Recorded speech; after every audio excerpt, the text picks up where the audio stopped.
사순절 십자가 얘기를 계속하고 있습니다.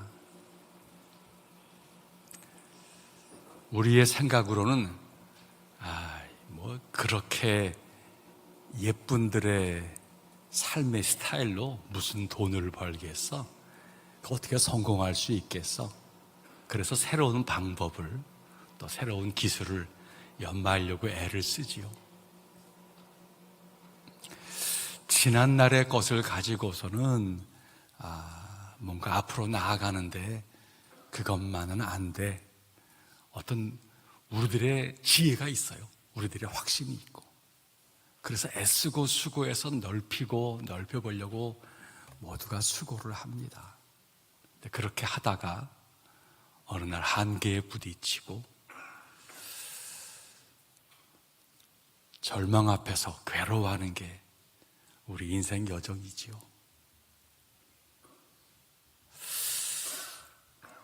십자가.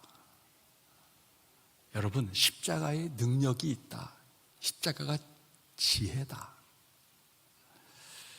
정말 그 고백이 우리 가운데 있습니까?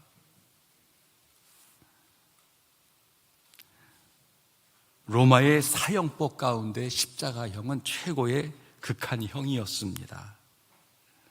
인간에게 어떻게 하면 더 길고 극한 고통을 느끼게 해줄 거냐?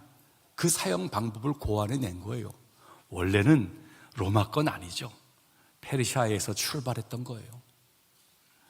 교수형이나 총살형 똑같은 사형이지만 그냥 한순간에 죽이는 겁니다. 십자가는 그게 아니에요. 양손과 발에 못을 박고 사람을 나무에 매다는 겁니다. 온몸의 무게가 손 발끝에 쏠리면서 극심한 고통을 경험하는 거지요. 그러면서 뚫려진 구멍들로 물과 피를 다 쏟게 되어지는 것입니다. 모든 기력을 공중에서 다 잃어버린 뒤에 서서히 고통 속에 죽는 거지요. 너무 끔찍한 형이었기 때문에 자국민들, 로마 시민에게는 십자가형이 없었어요. 단지 노예들과 또 식민지 백성들에게만 십자가형을 언도한 거죠. 유대인들의 관점에서도 구약 성경에 나무에 달린 자마다 하나님께 저주를 받은 자라 성경 말씀이 있어요. 그러니까 예수님의 십자가 죽으심은 저주고 어리석은 것일 수밖에 없다라고 하는 거예요. 그런데 로마인과 유대인들에게 가장 치욕스럽고 저주스러운 그 십자가가 왜 베드로와 바울을 비롯한 수많은 사람들의 심장을 흔들고 인생을 바꾸는 주제가 되었냐는 거예요. 어떻게 극악무도한 죄인들에게 끔찍한 그 형틀인 십자가가 인류의 가장 소망스러운 구원의 상징이 되어져서 십자가를 사랑한다고 십자가의 장식을 온몸에 걸고 구호단체가 국가가 국기로 그 십자가를 사용하냐는 거예요. 너무너무 놀라운 반전 아니겠습니까? 어떻게 이런 반전이 가능하게 되었냐라고 하는 거예요.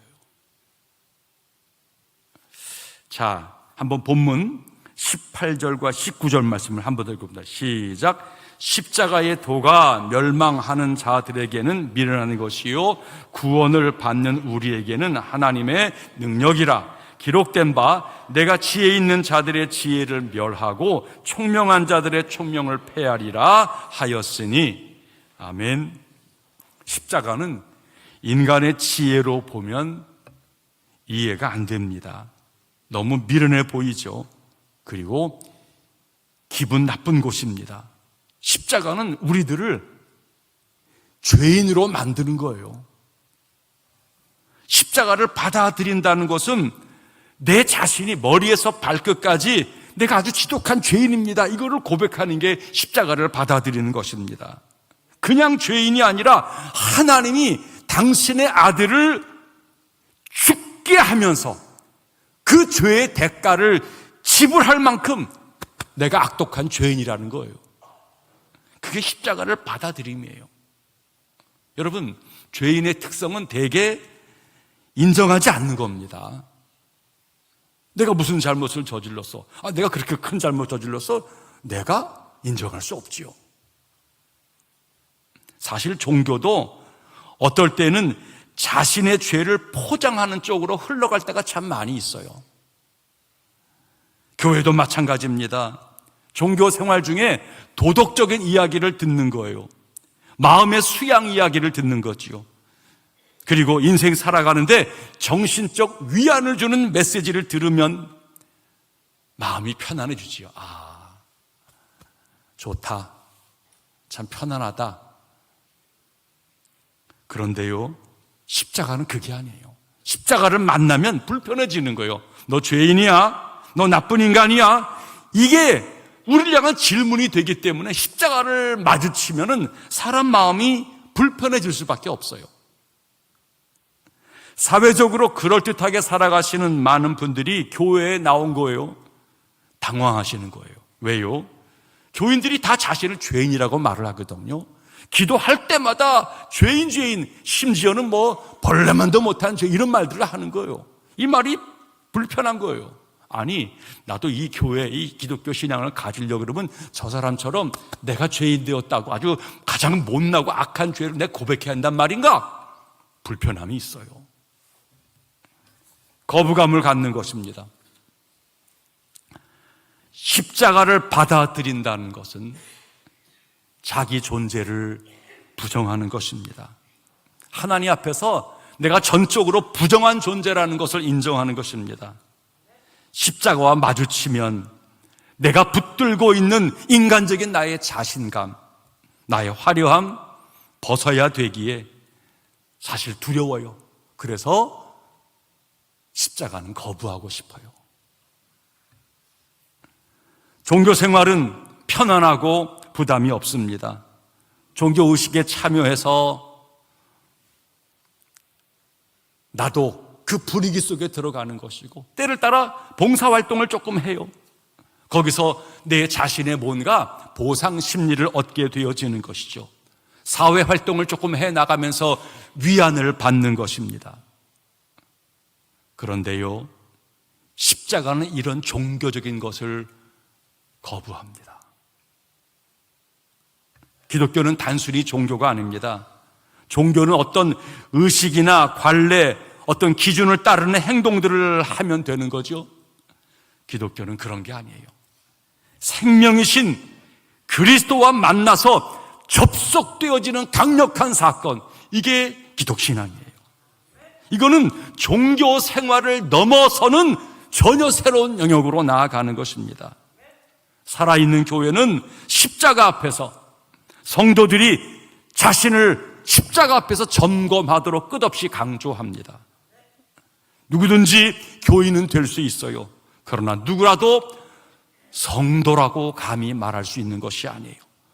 거룩한 무리 속에 내가 들어왔다라는 것을 내가 인정하는 것은 교인 되었다고 되어진 것은 아니라는 거예요.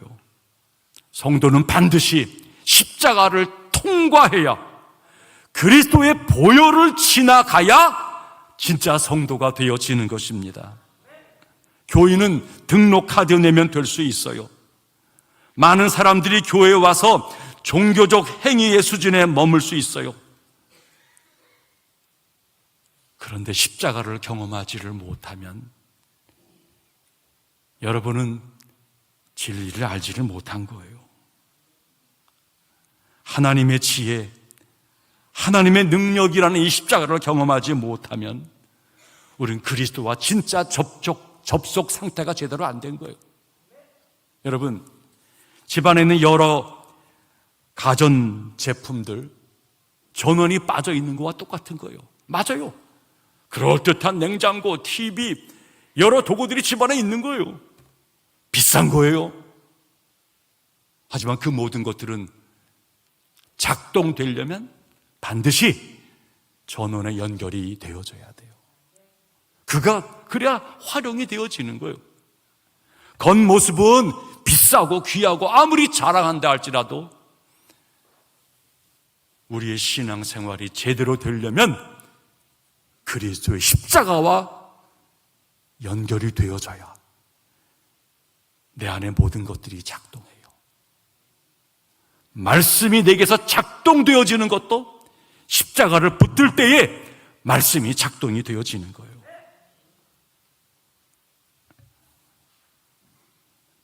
사람들은 오늘날 십자가를 미련한 것으로 봅니다. 복음을 들고 누군가에게 참 복음을 전하려 그러면 그냥 교회 오세요. 교회에서 오늘 좋은 문화 행사 합니다. 교회에서 오늘 맛있는 거 먹어요. 아무런 부담 없지요. 기쁘게 올 수 있지요. 근데 여러분, 하나님의 자녀가 되어야 합니다. 예수님 만나야 합니다. 그러려면 십자가를 알아야 합니다. 이 얘기는 마음이 편치가 않은 거예요.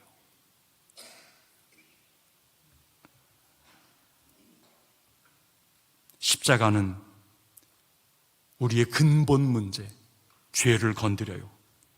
그 죄는 우리의 모든 것하고 연결되어져 있어요. 내 생각, 내 모든 삶, 내 모든 관계와 연결되어져 있어요. 우리는 선한 것이 아무것도 없어요. 그래서 진짜 십자가 이야기를 들으면 마음이 불편해져요. 자존심이 상하고 괴로워요. 아니, 내가 체면치레로 한번 들어줄 수는 있지만 십자가 앞에서 내 죄인됨을 고백해? 내가 그래도 괜찮은 사람 아니야? 진짜 십자가를 만난다는 것은 이런 모든 체면과 자기 주장들이 송두리째 무너지는 거예요. 진실한 성도는 십자가를 바라봅니다. 십자가와 나와의 관련성에 고민을 해요. 거기서 나를 내려놓고 회개하고 마침내 그리스도의 십자가 사랑을 깨달으면서 구원의 감격을 갖지요. 독립운동가였던 김인서 목사님 이야기입니다. 한국교회 역사에 귀한 발자취를 남기셨던 분이신데 함경북도 회령에서 사역하였어요. 이분이 거기서 처음에는 그냥 국민학교 교사였어요. 교사 생활을 했습니다. 그러다가 3.1 운동 일어났고 만세 운동에 앞장섰어요. 이어서 상해 임시정부와 긴밀히 연락하는 연락의 역할을 했고 나중에 이게 발각되어져서 4년의 옥고를 치르게 되어집니다. 한국교회 초기 기독교의 많은 그 지도자들이 사실은 나라의 독립운동에 앞장섰던 분들이죠. 기독교의 희망이 있음을 받아들이고 참 신앙이건 그렇지 않던 간에 많은 사람들이 교회에 와서 힘을 뭉쳐서 독립운동에 힘을 쏟았던 것이죠. 자, 그런데 이 김인서 이분 감옥에 들어가서 거기서 진짜 예수를 만나게 된 것이에요. 그분이 후에 이런 고백을 합니다. 애국 청년으로 교회에 입교한 지 10년이 넘도록 죄인됨을 깨닫지를 못했다는 거예요. 그래서 일제치하에 감옥에 들어온 거예요. 나는 독립운동 하다가 감옥에 온 거예요. 일제가 나를 감옥에 가두었지만 자랑스러웠어요. 고난은 당했지만 마음은 괜찮았어요. 그래서 그 감옥 생활 중에 다른 죄수들을 보면서 멸시했다는 거예요. 이놈들, 나라가 지금 어떤 상태인데 그런 죄를 저지르고 이런 감옥에 와 일제의 재판을 받고 그런 분노하는 마음이 많았다는 거예요. 그런데 어느 날 자신의 양심에 한 질문이 찾아왔어요. 그래, 여기 옥중에 있는 모든 죄인들은 세상 재판관에게 심판받아 죄인됨으로 여기 왔는데 너는 하나님 앞에서 어떤 죄인이냐? 이 질문이 마음에 큰 고통이 되었다는 거예요. 이 질문 때문에 너무너무 괴로워 견딜 수가 없어서 신음하던 중이었는데 어느 날 자신 속에 음성이 들려왔대요. 십자가에 달린 예수를 바라봐라. 기도하는 중에 불꽃 같은 십자가를 바라보게 되어졌고, 거기서 내 죄를 사하시는 예수 그리스도의 십자가 보혈을 깨달아 알게 되었다는 거예요.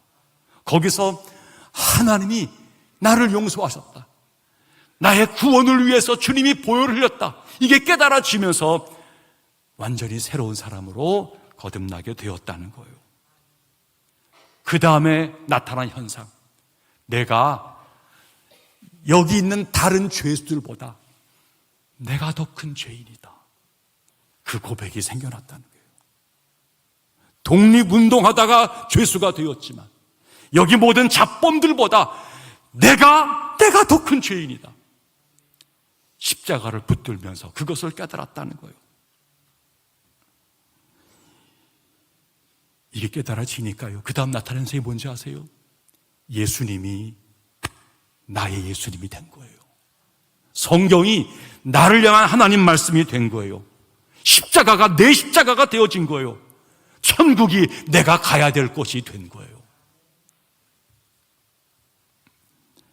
이 김인선은 후에 감옥에서 십자가 놀라운 체험을 한 뒤에 죄수들에게 많은 복음을 증거해서 예수들을 믿게 한 다음에 추록해서 신학교에 들어갔고, 나중에 목사님이 되어져서 한국교회의 귀한 역할을 이루시게 되어집니다. 사도 바울도 똑같은 고백을 했어요. 갈라디아 6장 14절에서 그러나 내게는 우리 주 예수 그리스도의 십자가 외에 결코 자랑할 것이 없으니 그리스도로 말미암아 세상이 나를 대하여 십자가에 못 박히고 내가 또한 세상에 대하여 그러하니라. 나 십자가 외에는 자랑할 거 없어. 내가 세상으로 나아가려고 할 적에 거기 십자가가 있고, 세상이 내게 유혹으로 찾아올 때 거기도 십자가가 있어.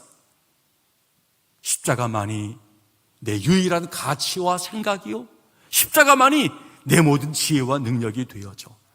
이게 바울의 신앙 고백이에요. 십자가만 자랑하겠다는 거예요. 사실 사도 바울은 자랑거리가 아주 많은 사람입니다. 나면서부터 로마 시민권자예요. 이거 흔치 않아요. 많은 사람들이 당시 로마 시민권을 살려고 애를 쓰는 중이었지만 날 때부터 그는 로마 시민권자였고, 히브리인 중에 히브리인, 바리새인 중에 바리새인, 베냐민 지파, 유대교의 대단한 사람이었다는 거예요. 나아가 당시 최고의 학문가였던 가말리엘 밑에서 유대교를 배웠던 학식가예요. 자랑할 게 많아요. 산헤드린, 요즘으로는 우리의 국회죠. 국회가 이 유대 청년, 장래가 촉망되어진 청년으로 사울을 귀하게 여긴 거예요. 근데 그 사울이 예수 그리스도를 만난 다음에는 자신의 모든 자랑거리들을 분토만도 못한 것으로 여기게 되었다는 것이죠. 빌립보서 3장 8절은 말합니다. 또한 모든 것을 해로 여김은 내 주 그리스도 예수를 아는 지식이 가장 고상하기 때문이라. 내가 그를 위하여 모든 것을 잃어버리고 배설물로 여김은 그리스도를 얻고자 한다는 거예요. 한마디로 예수만, 십자가만이 자랑이 되어지고 그 십자가를 얻으려고 할진대는 내가 자랑하는 모든 것들은 다 오줌동으로 여기겠다는 거예요. 아무것도 아니고 여기겠다는 거예요. 우리가 자기 자랑거리를 가지고 살면 문제는 많아져요. 젊음을 자랑하고, 건강을 자랑하고, 지식을 자랑하고, 인간관계를 자랑하고, 자랑거리가 많아지면 번민도 많아져요. 뭘 먹을까? 누구를 사귈까? 어떻게 처신할까? 복잡해져요. 고통과 괴로움이 늘 떠나지 않지만 예수님의 십자가를 자기 자랑으로 삼으면 그 반대예요. 단순해져요. 흑암 권세가 사라져버리고 하나님의 영이 나를 인도하세요. 삶이 밝아져요. 교회 건물 위에 왜 십자가를 세웁니까? 교회는 십자가 밑에 존재한다는 겁니다. 교회에 들어오는 사람은 예수 안에서 죽어야 한다는 거예요. 십자가 없으면 교회는 문제가 많아요. 다 자랑. 누가 높으냐? 내가 안 쓰고 왜 안 알아주느냐? 십자가가 약해지면 사람들이 흥분해요. 사람들이 날뛰어요. 그러나 교회가 십자가를 붙들면 담대해져요. 조용해져요. 끝까지 이겨내게 되어져요. 십자가와 가장 반대되는 말이 있어요. 자랑이에요, 자랑. 자기 자랑이에요. 그 자랑 때문에 자신의 짧은 지식으로 다른 일을 함부로 평가하고 우월적 위치에 서려고 하는 그런 중에 갈등이 만들어져요. 여러분, 하나님 앞에서 우리가 자랑할 거 아무것도 없어요. 자랑하려 하면 갈등은 끊임없이 일어나요. 그러나 십자가를 붙들면 자랑은 사라지고 겸손이 찾아오고 삶은 평화로워져요.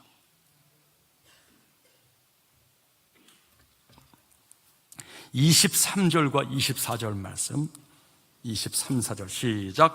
우리는 십자가에 못 박힌 그리스도를 전하니 유대인에게는 거리끼는 것이요 이방인에게는 미련한 것이로되 오직 부르심을 받은 자들에게는 유대인이나 헬라인이나 그리스도는 하나님의 능력이요 하나님의 지혜니라. 아멘.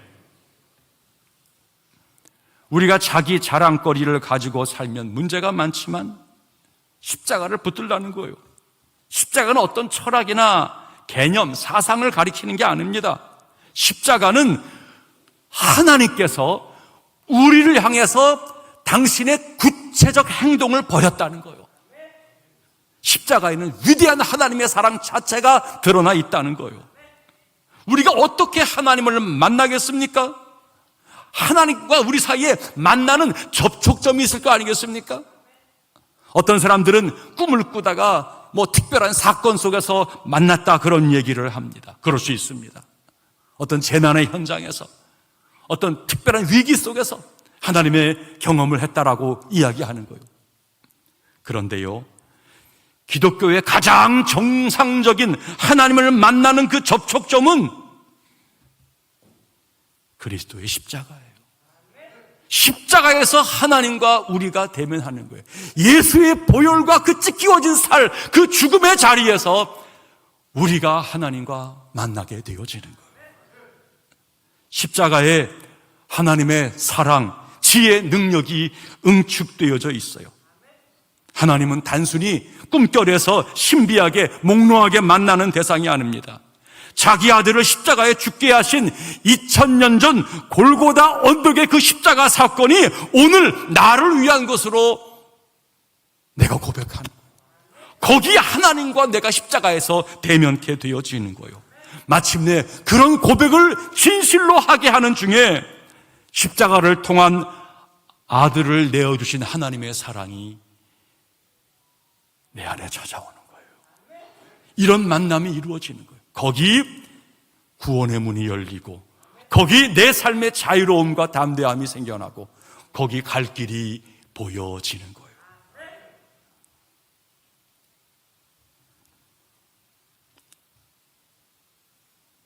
뻣뻣하고 교만한 우리들이 어찌 겸손 그렇게 체하지요 늘. 아이고 괜찮아요. 아이고 제가 부족한데요. 사실은 그게 아니잖아요. 누가 조금만 더 강하게 자기를 덤벼, 이게 내가 자존심이 없는 줄 알아? 이게 나를 우습게 해요. 금방 우리의 자는 파르르 떨면서 상대를 대응하려고 합니다. 진짜 겸손은 그런 게 아니에요. 우린 겸손에 대해서 무능해요. 그런데요, 십자가 사랑을 만나면 무릎을 꿇어요. 덮어쓰고 위장하고 뽐내던 모든 것들이 십자가 앞에서 다 무너지는 거죠. 이때 십자가를 통한 하나님의 사랑이 내 안에 찾아오면 강력한 내 영혼을 완전히 흔들어 버리는 그 사랑 앞에 고개를 숙일 수밖에 없어요. 바울이 그런 경험을 한 것이고 수많은 믿음의 사람들이 그 경험을 한 거예요. 거기서 왜 하나님이 아들 예수를 연약한 인간으로 우리에게 보내주었는지, 왜 예수님께서 십자가에서 그렇게 무력하게 죽으셔야 했는지 베일에 가려졌던 신앙의 신비들이 십자가에서 깨달아지는 거예요. 아, 그랬구나. 거기서 주체할 수 없는 나를 향한 하나님의 사랑이 깨달아지면서 눈물, 콧물이 쏟아지고 내 영혼이 떨게 되어지는 거예요. 십자가에 달리신 그분이 나의 구원주이고 하나님의 아들이고 그분이 내 창조주라는 고백이 거기서 나오게 되어지는 거예요. 십자가 처형을 진행했던 백부장의 이야기죠. 이는 실로 하나님의 아들이었도다. 그 영혼의 고백이 십자가, 바로 주님의 죽으신 피 흘리심의 그 현장에서 그것이 나를 위한 것으로 고백되어질 적에 그리스도에 대한 고백이 나오고 우리 삶에 결단이 서는 거죠. 십자가와 정면으로 마주치게 되어지면 무슨 일이 벌어집니까? 우리 삶의 근본적인 변화가 나타나요. 그런 즉 누구든지 그리스도 안에 있으면 새로운 피조물이라 이전 것은 지나갔으니 보라 새 것이 되었도다. 여러분, 새 되었다고 결심 품는다고 새 것 됩니까? 우리 자아, 우리 어떤 의지 그거 붙들어서 내가 정말 내가 다시는 죄를 안 짓겠어, 내가 다시는 여러분, 그 결심이 나를 새롭게 한다고 여기십니까? 수없이 패배했잖아요. 사실이 아니잖아요. 진실로 하나님의 사랑을 십자가를 통해서 경험하는 은혜가 여러분 가운데 있기를 축복합니다. 사실 신앙생활 복잡한 것처럼 보이지만 신앙생활은 간단한 거예요. 십자가를 통해서 하나님 만나는 것이고 그 하나님의 그 사랑이 내게 깨달아지는 거예요. 그리고는 그 크신 사랑 앞에서 내가 이러면 안 되지, 달리 살고 싶다. 그리고는 십자가 붙들고 앞을 향해 가겠다는 거예요. 그게 모든 신앙의 다예요. 나머지는 액세서리예요. 십자가의 하나님의 사랑을 모르는 사람들은 그 반대로 항상 자기를 위해 무언가를 쌓아가요. 자기를 강화하고 미워하고 포장하고 그럴듯하게 만들어서 자아 실현을 이루려고 하지요. 그런 사람들은 십자가로부터 점점 멀어져 가요.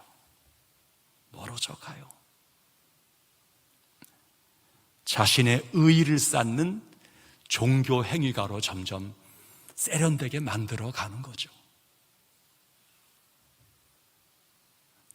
거기는 생명 없는 활동, 생명 없는 신앙으로 말미암아 가면 갈수록 힘들어요. 지치게 되어져요. 반드시 종교 생활의 마지막은 그래요. 야, 힘들다. 야, 내가 이런 사람들과 내가 여기 있어야 되나? 야, 이거 언제까지 이래야 되냐? 감추고 숨기는 것도 한계가 있는 거예요. 쉽지가 않아요.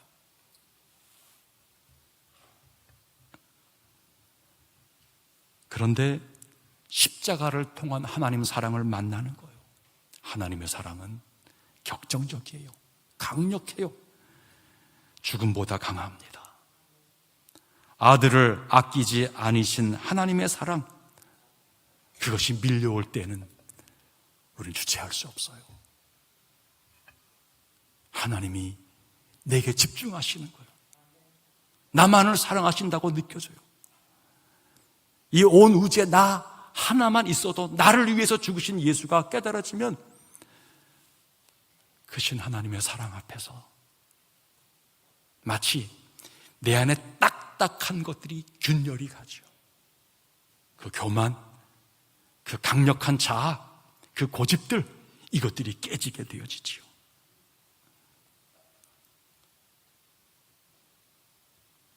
진짜 사랑은 십자가 안에 있어요. 하늘을 두루마리 삼고 바다를 먹물 삼아도 한없는 하나님의 사랑 다 기록할 수 없겠네. 십자가 하나님의 사랑을 붙든 자는 그 고백을 해요. 사랑하는 성도님들, 십자가 붙드시기 바랍니다. 우리들의 꿈은 이 험한 세계를 살아가지만 내일은 좀 더 낫지 않겠어? 우리는 그런 소망, 기대를 가지고 하루하루 살아가는 거죠. 근데 여러분, 진짜 인생 역전은 십자가를 붙든 자예요. 십자가는 완전한 패배예요. 십자가는 불의가 이긴 것이고 세상 힘이 이긴 것이고 어둠이 이긴 것이고 다 그래요. 그런데 십자가를 끝까지 붙들면 십자가는 불의를 이겼어요. 어둠을 깨뜨렸어요. 세상을 이겨내고 마침내 진리로 우뚝 선 거예요. 십자가를 붙든 자에게는 진짜 인생의 역전성이 이루어져요. 자, 사순절 마지막 시간으로 나아가고 있습니다.